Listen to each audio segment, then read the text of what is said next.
রাসূলের উপরে একটু কটু মন্তব্য করলে সে হত্যার যোগ্য হয়। রাসূলের উপরে কটু মন্তব্য করলে সে বেঁচে থাকার সুযোগ রাখে না।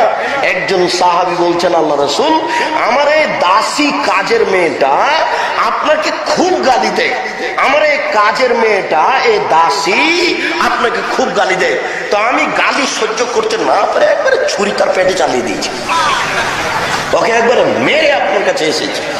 তো আল্লাহ রাসূল কিছু বললেন না, আল্লাহ রাসূল কিছু বললেন না, না তুমি অন্যায় করেছ। এ হাদিস প্রমাণ করছে কটু মন্তব্য করলে কারো বেঁচে থাকার সুযোগ নেই।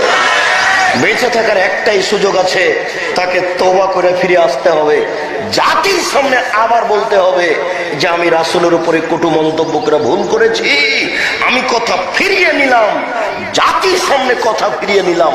এবার আল্লাহকে বলছি, আল্লাহ এতে যদি আমার কোনো গুনাহ হয়ে থাকে তাহলে তুমি মাফ করো।